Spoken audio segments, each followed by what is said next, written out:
I saw this object, and at the end of it, it ejected a teardrop object. These two guys, they're dressed completely alike. Black suits, black pants, black shoes, white shirts and black ties with sunglasses and black hats. Each one was about 5'8" and very pale complected. So I thought that was a little unusual. Well, my name is John Stasko. I've been a paranormal investigator for well over 55 years now. I kind of got started in this. Actually, my earliest recollection is with my father. I was 5 years old, and my dad had taken me by the hand. He was the chief of police where I lived. And we went outside one evening and stuff, and there's like a big, what they call it, a slate dump further away. And I looked at, and I saw something over. I'm 5 years old. I was pretty precocious. I mean, I'm not bragging. I'm a pretty smart little boy at the time. And I saw this object. It was about 100 feet in diameter. Now, my dad's a chief of police. He was in law enforcement for 55 years. I said, "Look, Daddy, look at that." He says, "Don't pay any attention. That's nothing." Well, I thought that was kind of strange at the time. Of course, I'm 5 years old. So that kind of got me started, like very curious. I was a very curious little boy. Well, anyhow, so years later, okay, I was about, I guess 13, 14, and my dad was out at work. He worked till 11 o'clock at night, and he had bought me some walkie-talkies for Christmas. And when I was on Christmas vacation, I was a sophomore in high school. That's how old I was at the time. Anyhow, so I'm facing this hillside, and it was about 9:30 at night. And I'm talking to my friends about 5 miles away on these nice walkie-talkies he had bought me. And for some reason, I ducked and I looked up. And when I did, I saw an object, which I have an idea how big it was because there was a barn on top of this hill. The hill's about 800 feet high. So this thing was shaped, I'm going to show you, like this. And at the end of it, it ejected about a 150-foot long teardrop object. I don't know what it was, which swung down into the hillside like this. So from that big object. Now, the object itself was white, like fluorescent color. And underneath, I could see protuberances underneath of it, hanging down. And it hovered over top of me. Now, I don't know why I ducked, because it came from behind. So I looked up, and it hovered over maybe 30 seconds or so and disappeared. Now, to give you an idea how big this thing was, while it was partially triangular in shape, that back section was triangular too, but it was part of the craft. I didn't tell anybody about it, but I was so shook up because it zipped away without a sound. It came from the north, went to the south. Okay. The object was about 800 feet long by 500 feet wide, by my estimate. The object that ejected was about 150 feet long. And like I said, went to the hillside. So I walked into the house all shook up. My mom said, "John, what's wrong?" And I told her. She said, "Well, when your dad gets home, you can tell him." So my dad came home around 11:15 that night because he worked till 11. And I told him, I said, "Let Daddy, we got to go up there and check this out." He said, "We're not going to go up tonight. We're going to go up tomorrow." So the next day, I, and my brother Frank went up, and we found the hillside was tore up completely where this thing had come down into the hillside. Now, to this day, nothing grows there, just so you know. To this day, now I'm 71 years old. So this has been a long time ago since I was in high school and a sophomore. But I didn't tell anybody about it except my mother, father, and my brother Frank. Not a soul. So we go back to school 2 weeks later. And at that time, we had recruiters coming into the school and stuff. And, we were expecting, it wasn't like it is today where you have to get checked in for security and all that stuff. They just would walk into school, go to the secretary's office and say they wanted to see a student, for recruiting for colleges. So I was told by my principal, Stricker Pollock was his name, "Johnny, there's two guys who want to talk to you. They're in your home room." Now, my home room at that point was empty. Okay, the kids in the room were going to other parts of the school. And that part of the room faced the front of the school next to the parking lot. So I go in there, and I'm 6'4" now, and about 230 pounds or so. But back then I was maybe 5'7". I was a little guy, skinny as a rail, maybe 120 pounds soaking wet. So I'm expecting to talk to a couple college recruiters. So I go into the room, and I sit down in the front desk, and these two guys are dressed. Now listen to this. They're dressed completely alike. Black suits, black pants, black shoes, white shirts and black ties with sunglasses and black hats. Each one was about 5'8" and very pale complected. I thought that was a little unusual, but instead of them asking me about what college I wanted to go to, they started asking me about what I had seen 2 weeks prior to that. Kind of shook me up at that point. Now, the door to the room was open. Okay. So they started asking me these questions, and I'm like, I don't know what to say.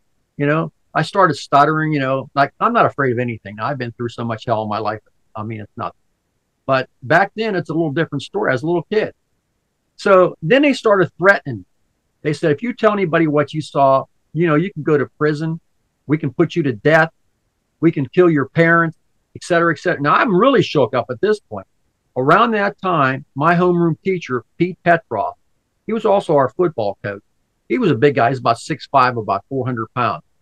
He come walking by and he looked in and he saw I was all upset. So he walked and said, what's going on, Johnny? And I said, these guys are threatening me. And he looked at me and said, what are you doing? What do you guys want with my student? What do you want? What do you want? They looked at each other, and without talking, they seemed like they were communicating. Now, the whole time, by the way, they were grilling me. One would start a sentence and the other one would finish it like they were the same person. So at that point, Pete says, you guys got to go. So they, without a sound, they turned around, walked out the room, and I'm following behind Pete because he's a big guy, of course. They went to the front of the school, went out the doors, got in a Lincoln Continental black one with Air Force plates on the back, and zoomed out of there faster than hell. He asked me who those people were and what they were asking me, and I started telling him. I was stuttering. I was really upset. And, I went home and told my dad about it and stuff. And there's some investigation done, but we couldn't find anything more about it. Okay. Well, that really got me going. Okay. So I was pretty young. It's like I said, it's been over 55 years. Later that summer, I have a lot to tell you. I hope we have the time to do this, by the way, because I got a lot to tell you. Anyhow, so over that summer, I was playing on that Slade dump, they called it. It was a big open area, about a quarter-mile across, with a bunch of my friends. We were playing softball. And around that, it was about, I guess, 2 p.m. And if you look across from that area, there's a hillside, and between the hillside, there's a river. So my buddy says, John, look at that. I'm up the bat. And I looked over, and there's this object flying horizontally across the top of the hill. Everybody says, look, it's a meteor. It's a meteor. My hobby is astronomy, even back then. I know meteors don't come in horizontal, okay? They have to come in at certain angles, okay? This thing came down and made a right angle turn and zoomed off. It was about the size of a car. It was ejecting orange and green sparks off its back. Well, all during that week, we had UFO sightings in the area. There was also a substation, a power substation right next to it, to this area and stuff, and they were seen hovering over top that. So anyhow, that was published. I called the newspapers. That was published. They called me young scientist, ASCO, and all this. But back then, you got to understand something, Linda. I've been in this a long, long time. And back then, people that would have sightings of different things, whether it be UFOs or cryptids and stuff, were made fun of. We were derided, put down, called liars, hoaxers, nutcases, whatever. It's also in those times, in the 60s and so, late 60s, you had a lot of these UFO cults spring up, and it was really hurting the whole entire genuine field of research, okay? Anyhow, Project Blue Book, I know you know about that. That was a government, basically above government cover-up. Well, anyhow, let me move forward. In my life, I've seen UFOs 9 times. Those were twice, okay? Let me move to May 30th, 1990. I was with my first wife, who passed away, who was pregnant with our 3rd child. And my 2 younger children, which were aged 8 and 7, were in the back seat of my Jeep. I had the top off. We were riding along this ridge. Okay. Now, my hobby, as I told you, is astronomy. I built telescopes and everything else in my life. I'm kind of a nerd in one way, but I like the outdoors. I go outdoors all the time. Anyhow, so we're riding along. We get to the high point of this ridge, which is very deserted, called California Ridge Road. Now, there's been a lot of weird stuff going on up there. They had an unsolved murder up there where a boy was raped and burned alive in a burn barrel. They never solved that. There's a haunted cemetery up on this ridge. It's 4.5 miles long. Not very many houses at all up there. It's rural, very rural. Anyhow, so we come down to this dip, and we start up the high side, the highest point of this ridge. And I'm showing my kids the constellations through the top of my Jeep, which I had the top off. And my wife says, we know what those are, Joan. What's that behind? Now, I have off-road lights on my Jeep because I like to go off-road. Anyhow, so I look back, and behind some trees about 300 feet away, I see some really bright lights through the tree, 300 feet away, but it's so bright I can barely look at it through the tree. So I got curious. I stopped the Jeep. My first thought's what? It's another off-road vehicle with off-road light. Now it starts doing this, raising behind the trees. Now the wind's at my back, blowing that direction toward it. My next thought is what? I'm trying to use, really basic information. I'm thinking, well, it's a helicopter, but I couldn't figure out why a helicopter would be out at 9 o'clock at night. Anyhow, it clears the trees, and at that distance, the lights are so bright. There's two lights on the front of it. I can't even look at it. I always carry a camera in my car or a Jeep, always. So I get out of the Jeep and I start walking back down toward it, and it clears the trees and it starts coming toward me. Now, as I said, I'm on the high point of the ridge, so he had to come up like this and come toward me. It's coming toward me, no sound whatsoever.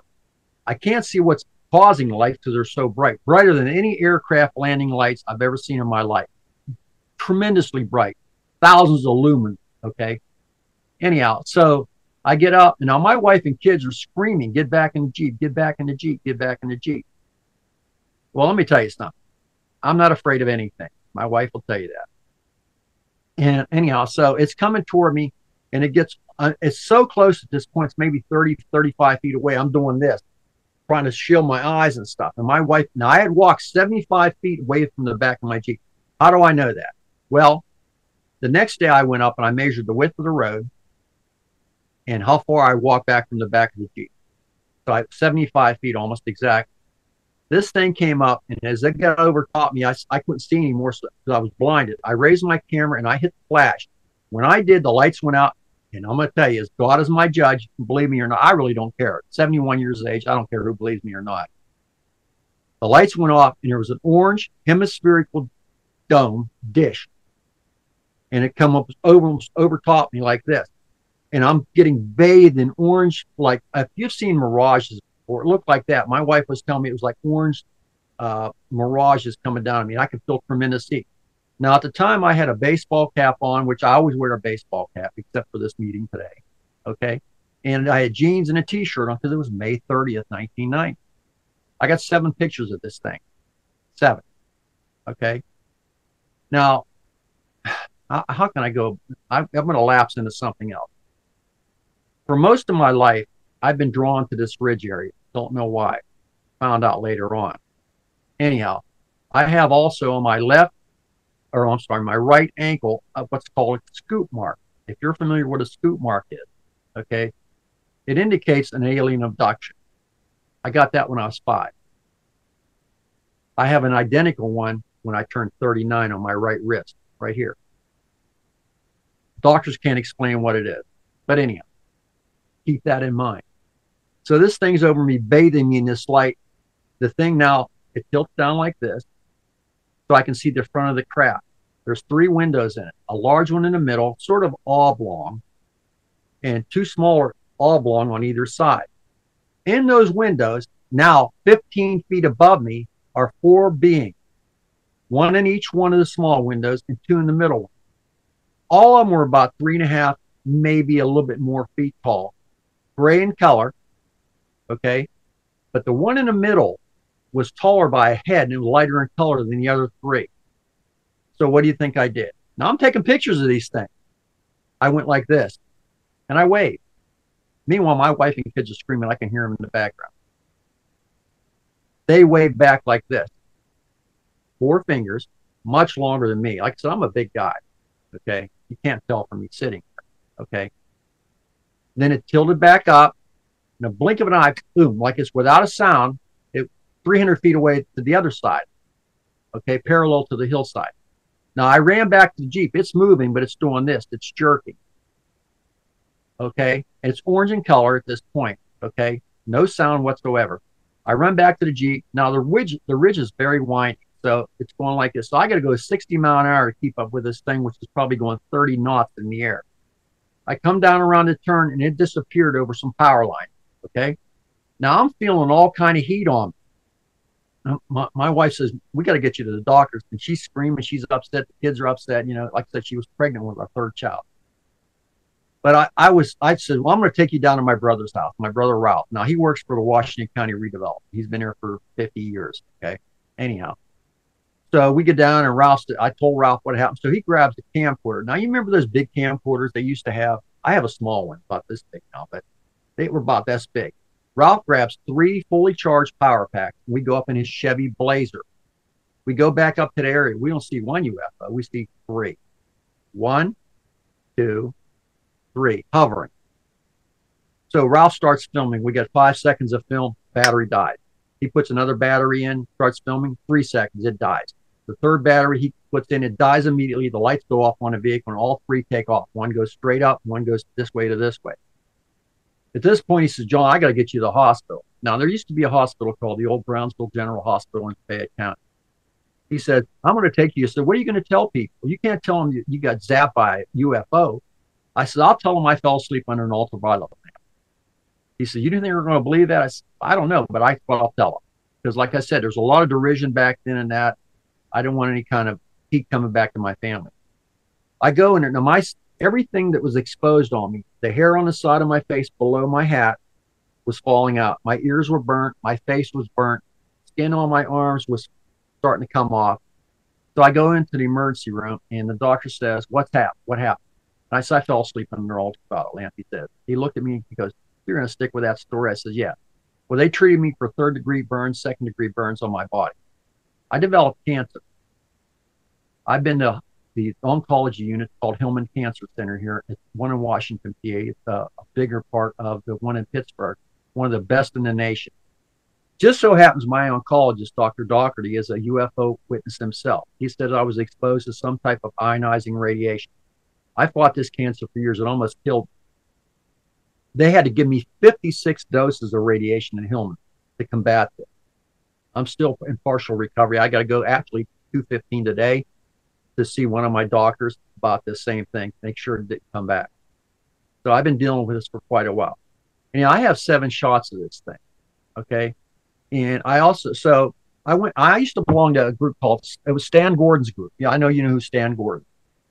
I was a lead investigator for Washington Green and Fayette County. And I used to take all the cases that nobody else would take. Okay. So they used to call me jokingly the Indiana Jones of Pass Sheet, Pennsylvania Association for the Study of the Unexplained. So I was sitting in a meeting with Evelyn Sherman, who used to work for Channel 2 News. She was a reporter. And she happened to be sitting next to me. She saw the scoop mark on my arm. I didn't think anything of it. Okay. I didn't even know I was an abductee. Didn't know this, but I kept getting drawn to this ridge. So let me digress. I'm getting ahead of myself. So I had a co-investigator named Devin Ross. He's a nuclear engineer for Bettis. He designs and builds reactors for atomic stuff. The next day after my sighting up on the ridge I told you about, we went up with Geiger counters, radioactive gear, and radiation badges. We went to that clearing that's hidden behind the trees. And as we stepped in, our Geiger counters went off the scale. The radiation levels metered right out all the way to the bottom. So we stepped back out. As we stepped back out, we stuck our Geiger counters into that area where it was. Now, the radiation levels started dropping over a period of time. The plants in that area were not broken, they were melted. There are also indentations on the ground. Now, I have what's called a soil compaction device. It's used to measure large weight, pretty much. It can measure what something weighs, estimated by the depth of the impression it leaves on the ground. When I finally was able to step into that area, it indicated a weight of 30 tons. Also, it left a circle. The circle was approximately 50 feet across, which is about the size of the object that I saw. The reason I know it was pretty close to that is because I measured the width of the road, as I told you earlier. So it was bigger than the width of the road. Now, at this point, like I said, we decided Devin and I would go up there almost every weekend, and we'd sit up at this haunted cemetery, which is the only outdoor cemetery I've ever seen in my life. An outdoor cemetery with a church built right into it. Outdoors. It's an outdoor bell tower. In fact, I just booked some friends of mine, Dan Benoit and his girlfriend, Julie, up there to show it to them and stuff. And I showed them there's a haunted grave up there and all kinds of stuff. Anyhow, so we used to go up there and we'd sit and we wait and we talk about different things. So one night we're sitting up there. It's about 12 o'clock at night. And Devin points across the way about 500 feet away. And he says, look at that. There's three orbs hovering in the trees about 500 feet away. That's the last thing we remember. Now, Devin's a big guy. He's bigger than me. He's 6'6.5", 660 pounds. He's a big boy. At that time, but just so you know, I worked as a site supervisor for an environmental company. So I'm well acquainted with environmental stuff, believe me, as well as astronomy. I have a variety of interests, including paleontology, you name anthropology. But anyhow, we were very disoriented. We learned that we had missed time, well, 2 hours. Now, one thing I got to tell you about, at the time, I didn't like mustard. So Devin says to me, John, I brought some sandwiches along. You want some sandwiches? I said, what's on it? Because mustard. I said, well, maybe later. So I sat, it was a brand new sandwich, soft. It was in a plastic bag. I sat it on the dash of my vehicle. When I picked it up 2 hours later, it was hard as a rock. So we didn't know what happened. We were very disoriented. We went down, got gas. He managed to find his way home. I found my way home. He lives in West Mifflin. I lived in California, PA. Anyhow, so we knew something had happened. We didn't know what. We moved forward again. We go to that meeting I told you about. I'm sitting next to Evelyn. She sees a scoop mark, says, Johnny, you have a scoop mark on you. So we talked about that. So Stan set up a meeting with one of a hypnoregression up in Evelyn's house. I've never had a panic attack in my life, ever. When I went up with my wife to get this done, I had a panic attack. I couldn't do it. I had to come back later on and reschedule. And when I did, what I told under hypnosis, by the way, it was taped, okay, scared the living hell out of the woman that did it. So then she said, I'll never do this again. Anyhow, so they rescheduled with another guy. Now, his name was William Duffy. He was a retired Pittsburgh City police forensic expert. He helped do regressions for witnesses and victims in crime scenes. He did it for 30 years. So I go up to his place in McMurray, PA, and my wife was there, my sister-in-law, Joyce, was there, and myself. It took him a while to get me under. Then he did some tests to make sure that I wouldn't fake or I was, pretending. I was under about, I said, an hour and a half. I have that on tape as well. What I told him scared him. Okay. He said, he told Stan and everybody in the group that I'm the genuine artist. Okay. Now, I have a lot to tell you. And I hope I'm not jumping around too much. And I had asked you prior to this conversation to kind of keep me in line, because my wife will tell you the same thing. I jump around a lot. During that week, we had other people call in saying they had seen a UFO. I had a woman tell me she called Stan, and Stan asked me to go with my co-investigator to investigate this woman for her abduction story. So Devin and I drive down, which is maybe 2 miles away from where I had my sightings and stuff. And I had never met this woman in my life. Keep this in mind. She lived in a place called Low Hill, which is in Brownsville, West Brownsville area. So Devin gets out of the vehicle and she meets him and she's talking to him. He's, like I said, he's bigger than I am. And then when I get out, and she's all happy to see us, well, him. Then when I stepped out of the vehicle, her face turned white. She blanched.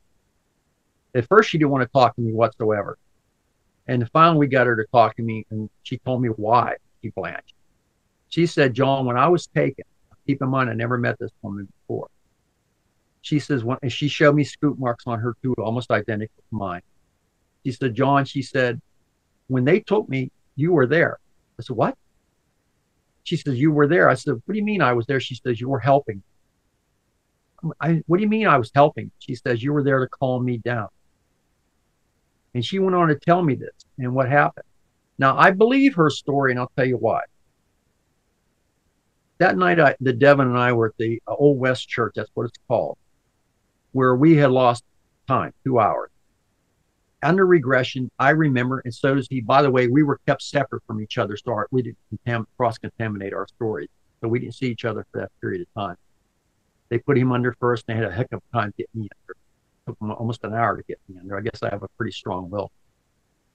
Anyhow, under regression, when he saw those three orbs, they weren't there. They were behind us in a field that was behind some tree. I remember, and so does he, when they compared stories under regression, that they came and they took us out of the vehicle. I remember there were five of them, five little ones. They took us and they to the landed craft. And I remember walking, they took Devin with three of them, one on either side, one in front, and one on either side of me. Now I remember walking up the ramp, and it sounded like I was walking up a wooden ramp, but it wasn't wood. I remember stopping at the entranceway and putting my hand on the side of the craft and looking like this. And it looked like a laminate section of craft, like 3 layers, thick, about this thick. When you walk into the craft, you see a wall that's curved like this. So you can't go any further this way. You have to make a right. And you go up a small set of steps into the top area, which is a cupola. I remember the Grays, that's what they were mad at me for bringing somebody. They told me they were very angry with me. They made Devin sit on a recessed, like a set of chairs into the wall. And they had me lay on a table and they conducted what they normally do. You hear the story, okay? I remember looking up and seeing like a round circle above me, but I could see the ground below me receding. Now, I know that sounds strange, but they told me not to worry. They were going to save my life. I don't know what that meant. To this day, I don't know what that meant. Anyhow, so I remember the ground falling away from us. Okay. Now I remember what the smell of the inside of the craft was like. I'm sorry about how I'm moving this around, but it smelled like wet cardboard, like wet cardboard. The interior of the craft was like a dark purplish, pinkish kind of color. There were 3 chairs, as Bob Lazar described in the sports model he talked about. Very small chairs. I mean, they would be small for my great grandkids to sit in. That's how little they were. And like a board that went across this way in front of them. Okay. Like I said, but I remember the smells. Now, when that woman told me she had been taken, she said exactly what I remember from my regression. So I know she's telling the truth because I remember what it smelled like. Devin also said the same thing I did. In my life, I've seen UFOs 9 times, as I said. Okay. If we could stop a minute, I have some questions. You have a fascinating history and a fascinating story about this, but let's kind of just go back and get more details because we've kind of got an overview of a lot of the experiences that you've had. But if we go all the way back to when you were in school and these men in black, whoever they were threatening you. What were they saying to you? How were they threatening you? Do you remember? Well, they said they were very calm about it. They went like there was no inflection, or I could tell they were from, like, Pittsburghers around here have an inflection and talk a certain way. We talk a certain way around here as well. They were very deadpan when they spoke. Like as I said earlier, one would talk, the other one would finish his sentence, like they were the same person. They said, in essence, what did you see? I said, what do you mean? What did I see? What did you see on that night you were standing below the hill? I never told anybody, nobody about this except my father. He wouldn't tell my mother and my one brother. That's it. Okay. What did I see? Well, I told them what I saw, but I was going to choke up because now they're proceeding. Well, we don't want you to tell anybody what you saw. And I went, why not?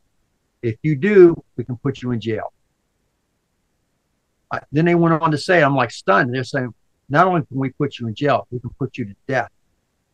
Not only can we put you to death, we can put your family in jail or put them to death. Very cool. And one would start it and the other one would finish it. It was like they were the same person, which really threw me off. The whole conversation, if you want to call it that, was pretty much one way. It was their way, was maybe a minute and a half, 2 minutes, scared the living hell out of it. Okay. And they're looking at each other and they pause and they look at each other without a word and they'd stop and they went and they're wearing sunglasses the whole time. We're indoors. This is right after Christmas break. You know, I didn't think anything unusual about it. At first, like I said, we had a lot of college recruiters come. We had Secret Service recruiters coming up for Secret Service. We had college recruiters from California State Teachers College, which it was back then, from Pitt, Duquesne, places like that. So I didn't think anything too unusual about it until I started talking the way they did. And I couldn't make heads or tails of it. But it scared me. And one thing I want to tell you about that, one thing I did notice, they smelled funny. I can't put a finger on it. It was like I don't know if you ever smelled formaldehyde, sort of like formaldehyde. Okay, I smelled formaldehyde when I had biology class and stuff in college, so I know what it smells like. Sort of smelled like formaldehyde, but not quite. But like I said, after that, they left, and their clothes were very neatly pressed. The shirt was pressed, their ties were pressed. I remember that vividly. Each one was about 5'8", maybe in height. I would have to guess their weight because they had suits on, maybe 140, no more than that, maybe under 150 pounds. Their hands were white.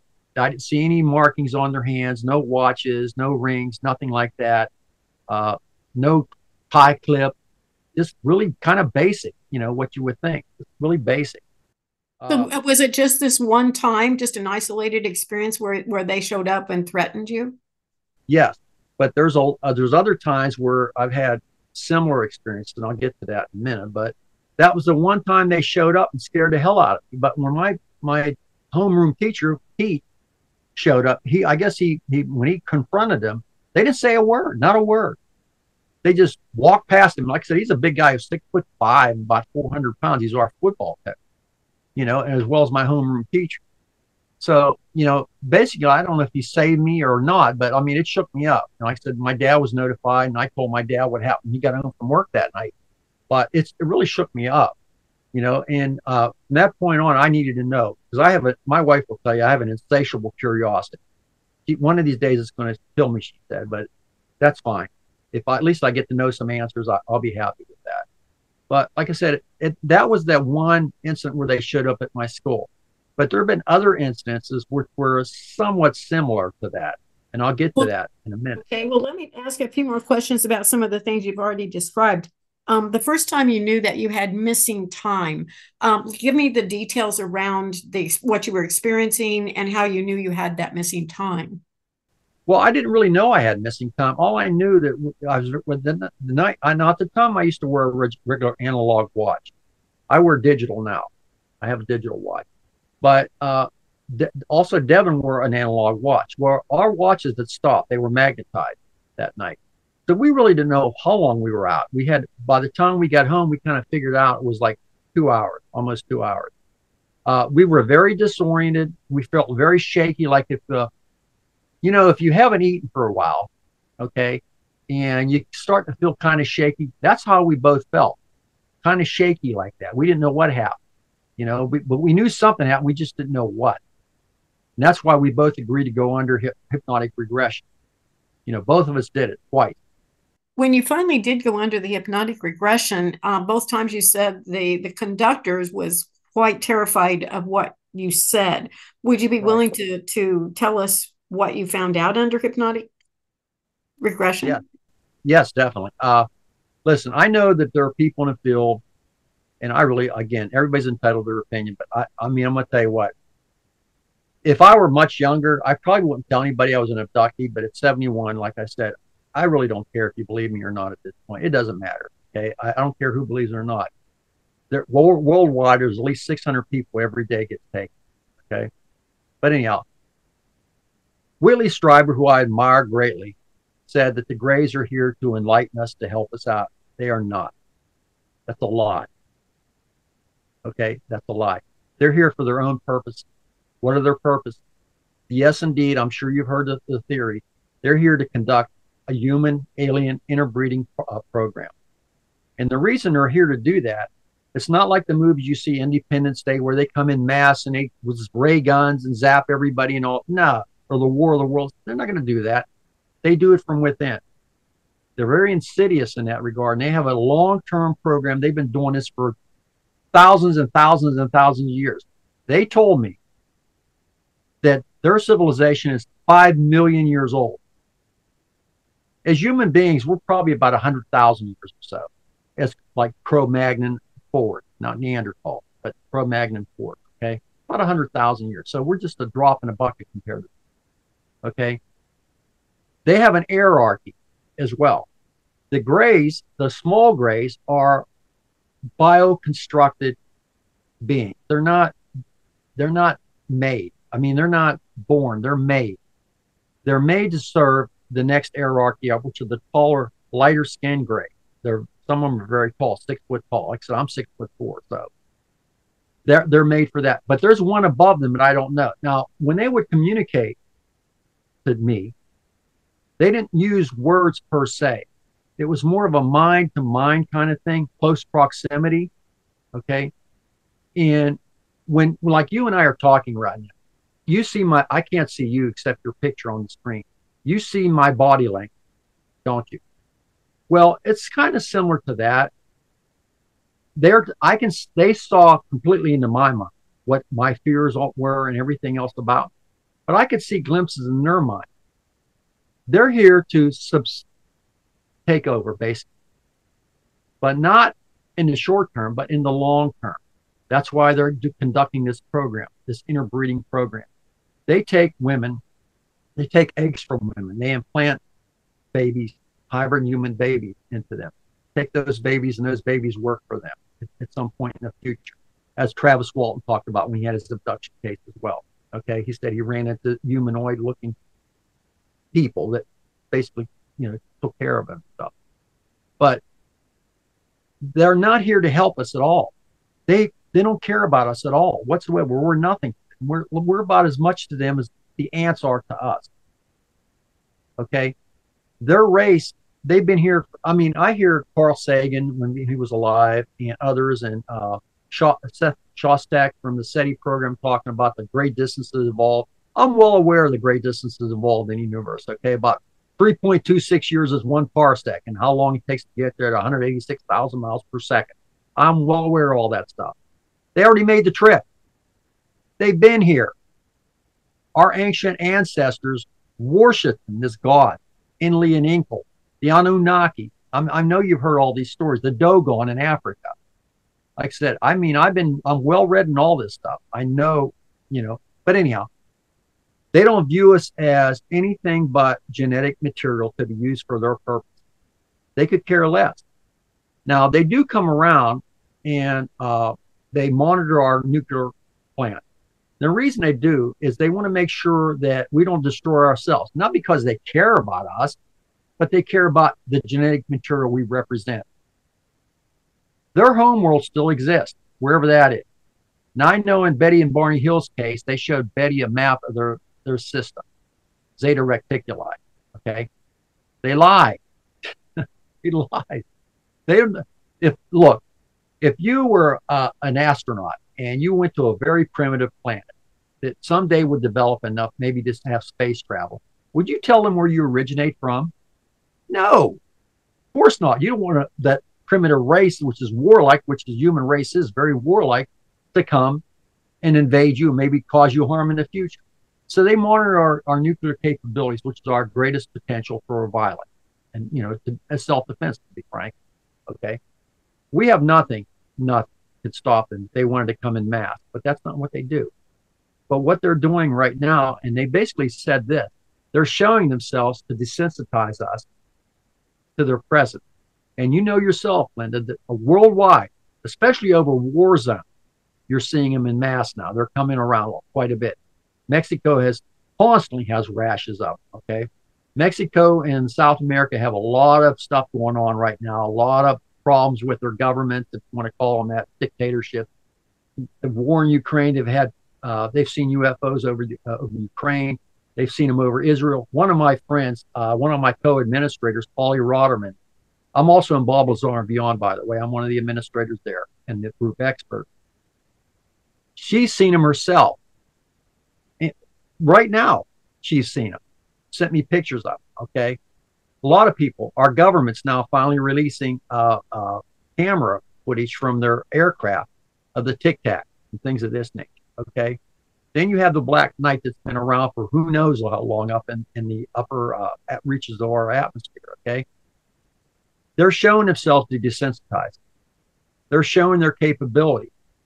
They far outstrip our best fighters. They don't care about us like that. I keep telling people, you've had groups of, like, there was a case, I believe it was in Canada years ago, where the Northwest Mounted Police would go up there to these Inuit villages and check up on them occasionally, see what's going on. When the one went up there one time, the entire village was gone. Animals were gone. People were gone. Food was still sitting on the table. The weapons were still there, the hunting weapons.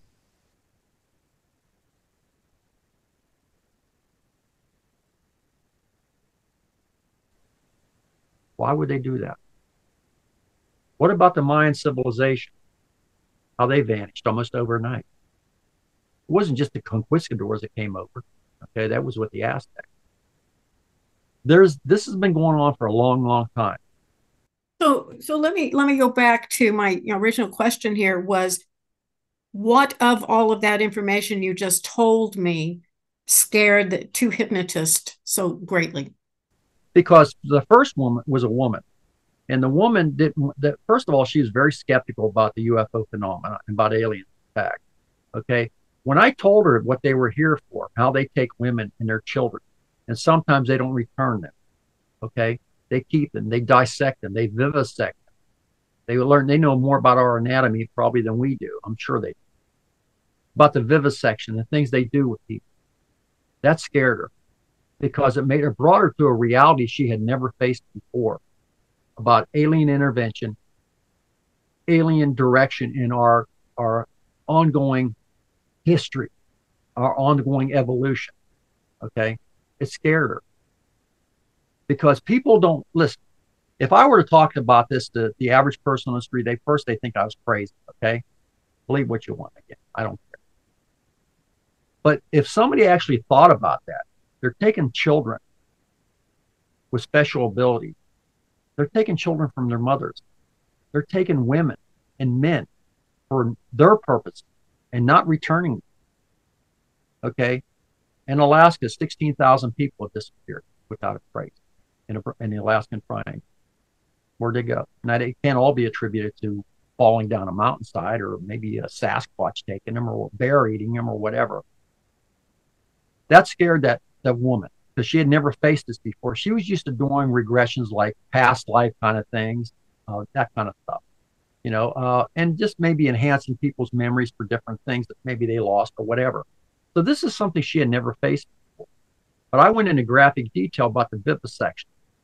They don't use anything but their mind control to take and calm you down enough so they can do what they do. They'll take you apart while you're alive. And I went into detail about that. They're not blood drinkers. They don't eat like we do. They don't do none of that. They don't have those type of systems. They're not eating us or anything like that. But they are using us for experimentations to enhance beings they're created that they hope what they want to have take over eventually. And just so you know, I've been on over 5,000 cases of all kinds. From UFOs, Bigfoot, cryptid, you name it, I've been on them. Ghosts, demons, the work.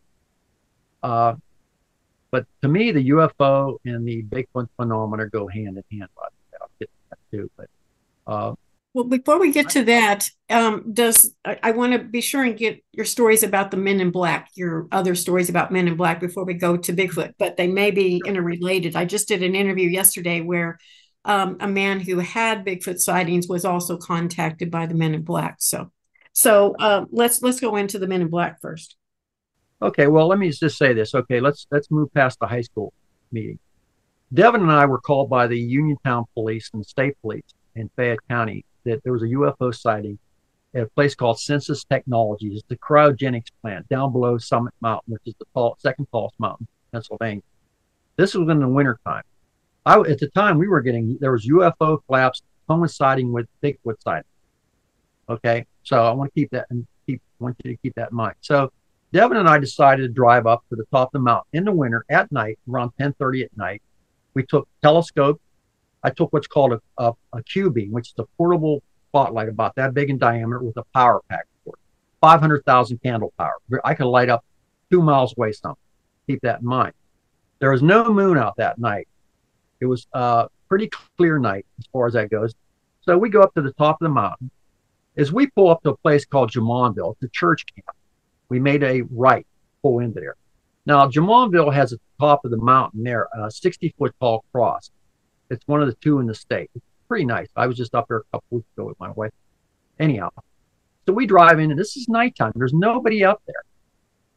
As we're pulling in, we see a pickup truck, camo truck, painted camo. And there's two guys sitting in it. And as we drive by slowly, and I got my lights on my Jeep on because it's cold, it's really crap. It's really cold. There's two men, military dress, sitting in the vehicle. So as we're driving down the road to go set up where we wanted to set up, which is by some microwave towers to look down over the town so we could see if we saw anything, I had this eerie feeling we were being followed. So I said to Devin, I said, I'm going to pull off into the woods here. He said, why? I said, I think we're being followed. So I pulled off into the woods.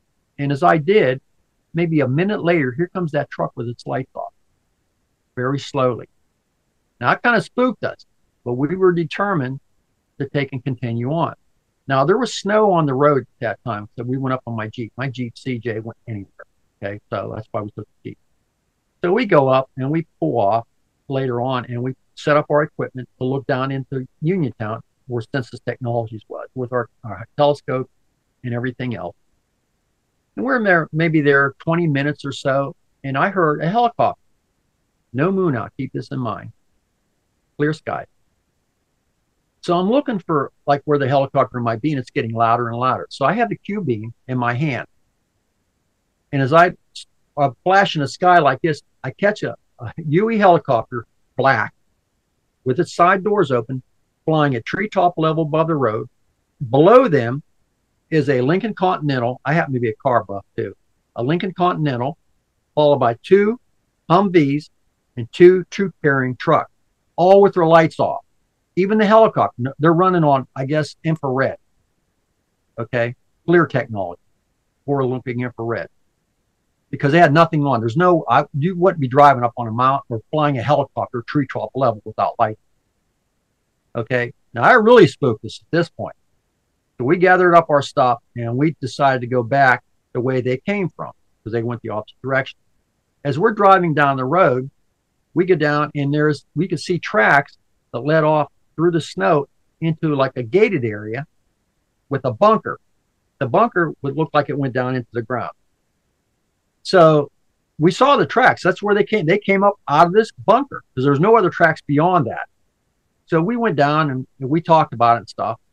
And the next day we decided we're going to go up. There's a military base up there in Connellsville, and it's run by a lieutenant colonel. So we decided to get an interview and we'll go up to this lieutenant colonel. Now I saw the black helicopter, so did Devin. Okay, you've heard of the Night Stalkers? Yes. It's a government. Okay. Well, you know about it. So we finally got permission to talk to this lieutenant colonel, which we did. And I came out right bluntly with the question. I said, so where do you keep your black helicopter? He looked at me, caught him off guard a little bit. And he said, we don't have black helicopters. I said, that's funny. I saw one up on the ridge the other night by Summit Mountain. Said, I don't know what to tell you about that. His whole demeanor from that point changed. He said, I have things to do, and we left. Let's move forward. At that point forward, now we didn't have cell phones back then like they do now. I mean, that's what I'm talking about. But we had regular landline. Our phones were messing up for some reason, his and mine only. When I call him, we could hear like people in the background and vice versa. I didn't have a party line. I don't know if you're familiar with party line. Back in the day, used to have party. Anyhow, not only that, our mail to one another was disappearing. Now, moving forward further into that warmer months in May, my first wife took our two children, my youngest son, Stephen, and my daughter, Heather, out to her mother's place out in the country.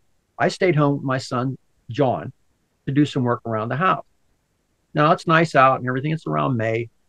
And I hear this boom, boom, boom, boom, boom, boom, boom. I said, John, go outside and see what that is. So he goes outside and he runs back and says, Daddy, there's a helicopter above our house. I went, what?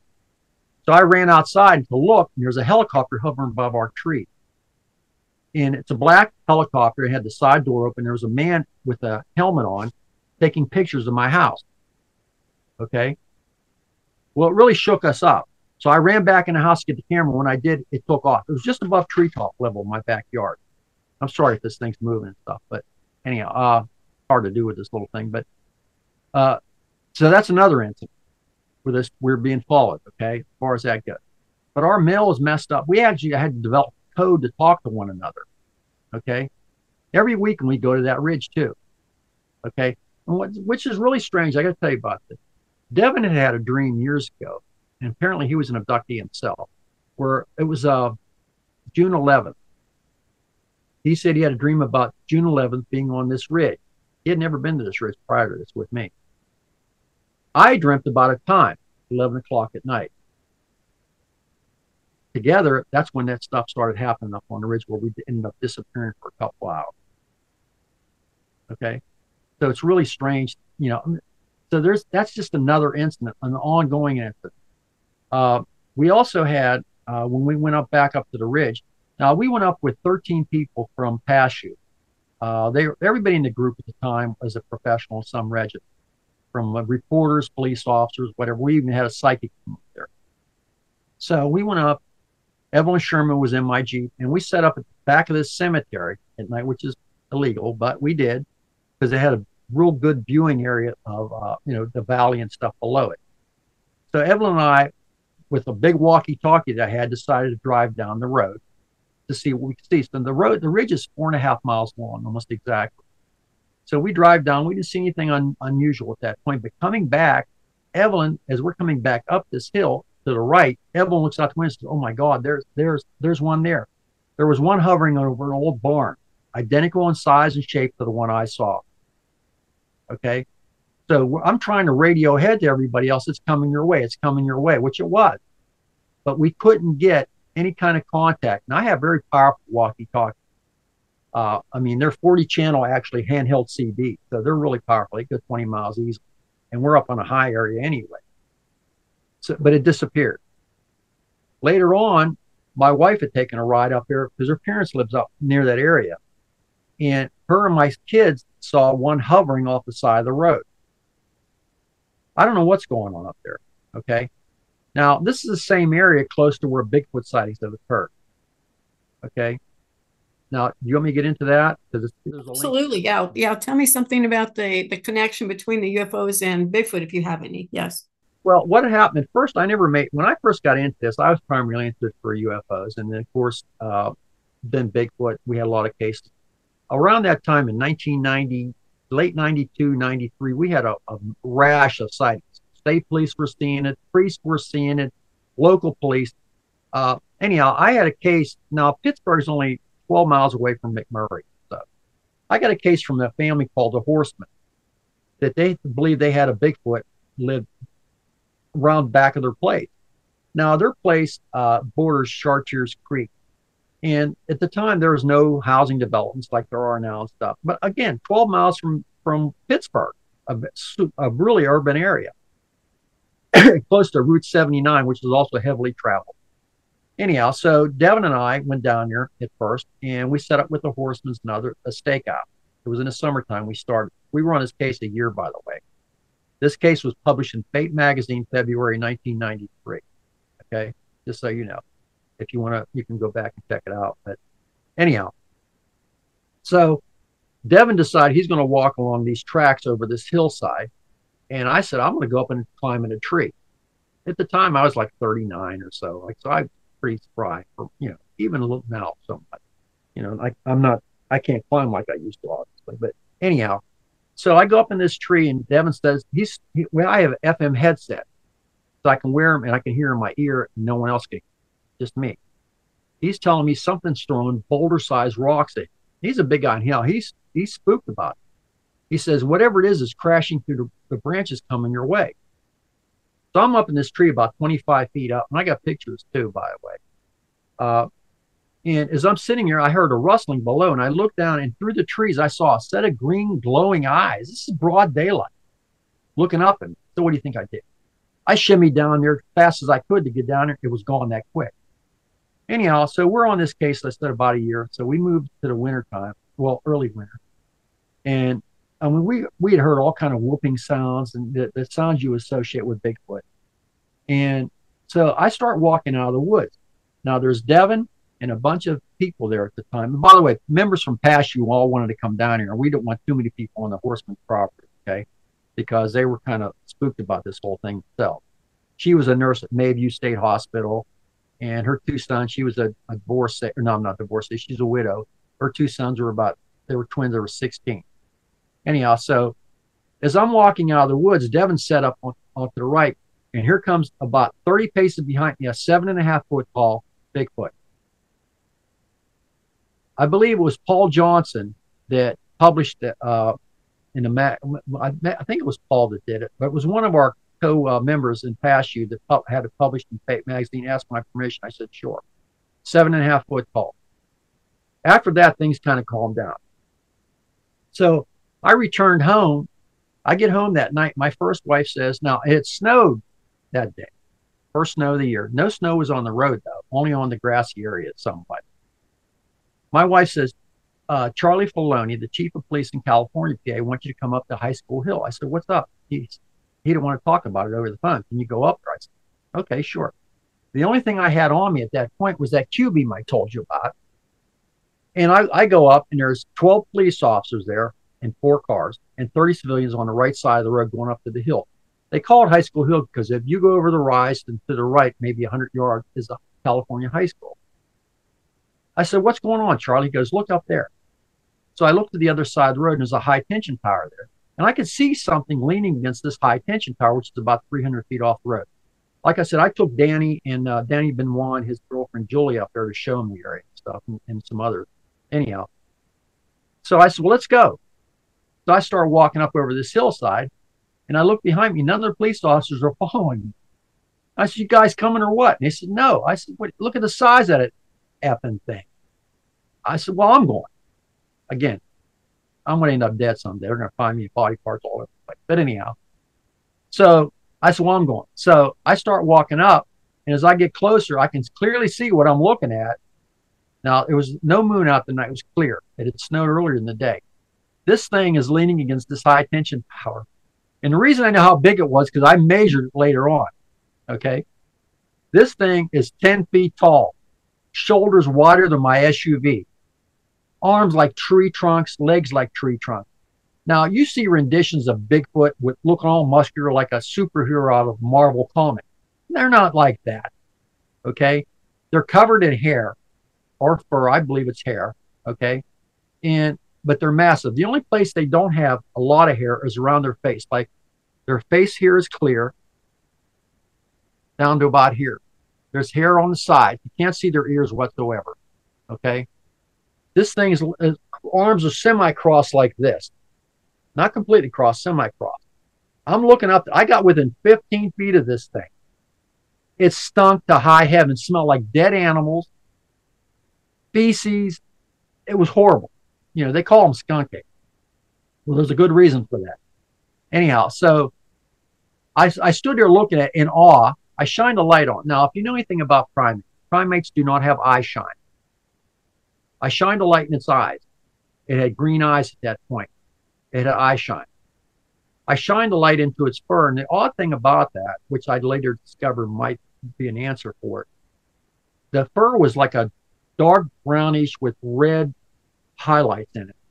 Long, long, long hair. Okay. Completely covered. Like I said, there was no sagittal crest like a gorilla. It's not a gorilla, not an oversized gorilla. I'd estimate, well, I kind of figured what it was weighed up was before it was over 1,000 pounds. Huge. Anyhow, it looked at me and studied me. It kind of turned its head, had almost no neck, kind of turned its head like this, looking down at me, studying. I didn't feel any fear of it, just awe and a sense of wonderment. And I don't think it had any fear whatsoever or malice toward me whatsoever. But which is really, what I'm going to tell you is really strange because I can't really put it into words. You know what infrasound is, right? Yes. Okay. Well, you know, some animals like tigers and stuff can generate that infrasound to kind of like semi-paralyze or paralyze or prey or whatever. What I felt coming from this creature was a sense of sadness. Like it was sad. I don't know how to say that. I mean, I don't know what else to say about it. I felt it was sad. And I felt like I could actually feel that on me. And I just stood there, and the cops are down there and they're watching all this going on. Okay. Police, there were reports filed on this and everything else about it. Because like I said, we had a rash of sightings down all during that time period, over 500 of them. In 3 steps, It put its arms down, rather, in 3 steps. It covered 30 feet into the woods, crashing. I could hear it crashing through the wood. I tried to keep up with it. I couldn't do it. And at the time, I could move pretty fast. So its strides were like around 10 feet. So it was moving fast. I did get hair samples, though. Okay. And it disappeared into the woods. I went back and talked to the police about it. Everybody was shook up, including the police. They were there from 4 different municipalities, from California, PA, from Brownsville, West Brownsville, PA, from West Pike Run, and Ritchieville. Okay. So everybody was shook up about it. No one could believe what they'd seen. But it crossed, there's power lines on either side of the road. So they're using these power lines on the edges of them to traverse. I found tracks the next day too, but it snowed, as I said. Now I had something called I told you about this soil compaction device. I could estimate, when I checked the depth of the imprint, which is about 4 inches, about 1,200 pounds. 1,200 pounds with almost a 10-foot stride. Now keep this in mind. That's a big creature. That's bigger than a grizzly bear. Grizzly bears are around 8 feet tall, maybe 1,000 pounds, 800 to 1,000 pounds. Unless it's a Kodiak brown bear or a polar bear, which are big. Anyhow. So I go home, I wrote the report up and everything else, got the hair samples I collected. I turned them into California State Teachers College at the time, at the anthropology department. And 2 weeks later, the results came back. Now, at the time, we're talking back in 93, they didn't have the DNA expertise as they do nowadays, okay? They can do different things with DNA they couldn't do back then. They came back unknown hominid, okay? Now, the strange part about, remember I shined the light into it? It seemed like it was absorbed into it, not reflected on it. With a powerful light like that, it should have reflected back at least. It did not. It was absorbed. I don't know what to make of that. But the hair samples were like hollow, but they were sort of transparent, except for the very edges, unlike human hair whatsoever. Anyhow, the next day, it snowed pretty bad, and it got really cold, 20 below zero with the wind chill. So I get a call from Mary Robb Jackson from Channel 2 News here in Pittsburgh, KDK. And she said, Mr. Stasko, I understand that you're the lead investigator for this area. I said, yes. I said, what's going on? She says, we've had a sighting up in a place called Crescent Heights. Now, Crescent Heights is a mere 200 yards from where that UFO I was on the ground that I saw, took pictures of in May. 200 yards. So I said, okay. They said, well, we'll come down and pick you up. Is that okay? I said, sure. So I dressed up in a snowmobile suit, all black head to toe, insulated. They came with a cameraman, the driver, and her. She's just a little thing. She's only 5 foot tall. So we go up. Now, Crescent Heights is a small community, primarily black. Black people live there. And they have a church up on the hill, isolated away from the town. Now, there's some houses up there now, but they weren't there. Just this church. It's, I can't remember. It's a Baptist church. I was just up there recently. Geez, I have some timers going on. But anyhow, so we go up there, and there was snow on the ground. We saw 2 sets of tracks. Not one, 2 sets. The first set of tracks was melted out a bit. It was 22 inches long by almost 12 inches wide.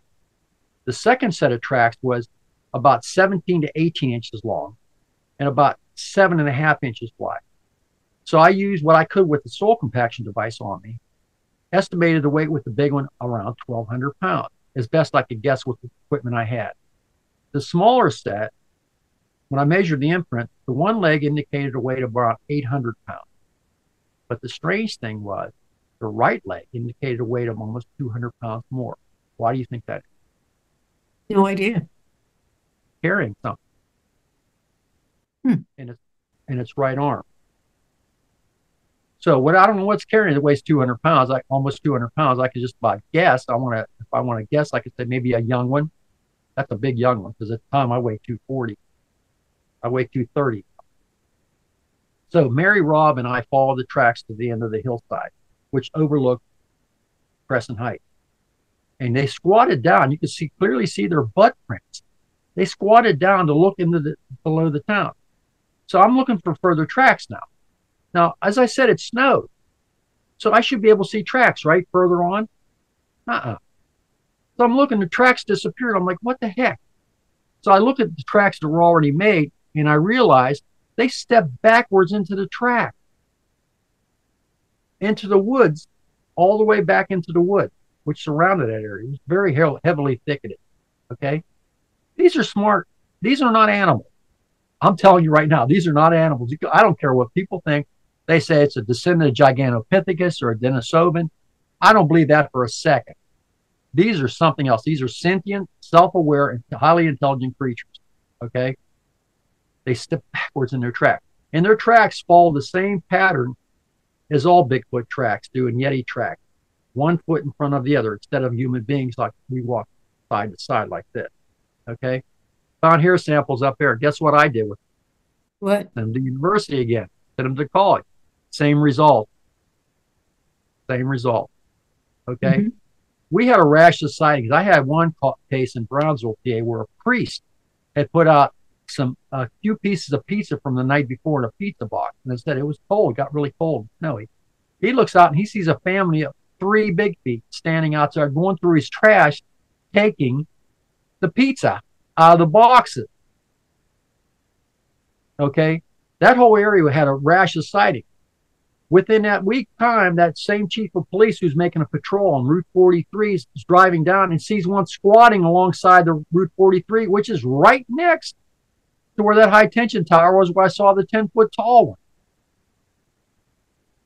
Listen, we have very credible people coming forward. I had people telling me they saw Bigfoot in close proximity to a hovering UFO or a landed UFO, or going into or coming out of a grounded UFO. What's the connection? I have my own theories. I can get into that if you wish, but why don't you give us your theory? Okay, here's what I think. You know anything about exobiology? I do not. Okay. We are a product, human beings are a product of the world we live on. Our skeletal structure is made to handle the gravitational pull of the Earth. Our eyes are designed to withstand the light that we see from our sun. Okay. Our musculature is the same way. Okay. Everything we have is because we're adapted to the world we live in. Now imagine, if you will, during the Pleistocene era, which is the era of megaflora and megafauna, mastodons, mammoths, giant cave bears, saber-toothed tigers, okay, the giant ground sloth, okay.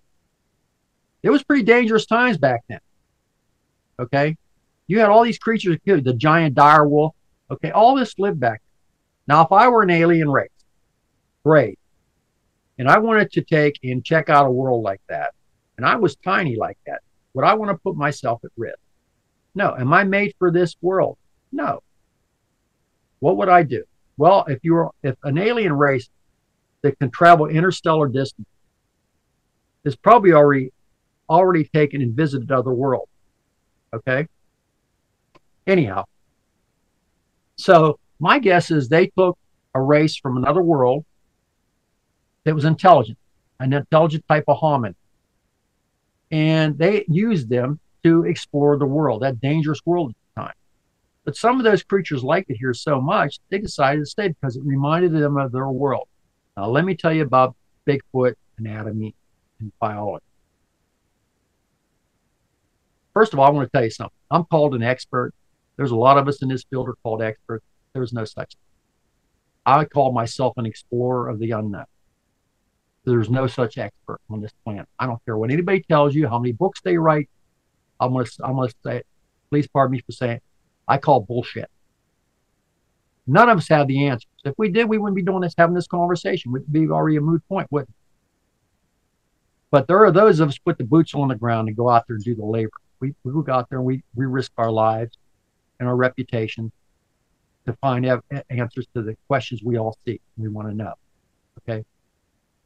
Bigfoot has long, hairy, muscular arms. Okay. We know they can climb trees, right? There's been reports of them climbing trees, and they're young too.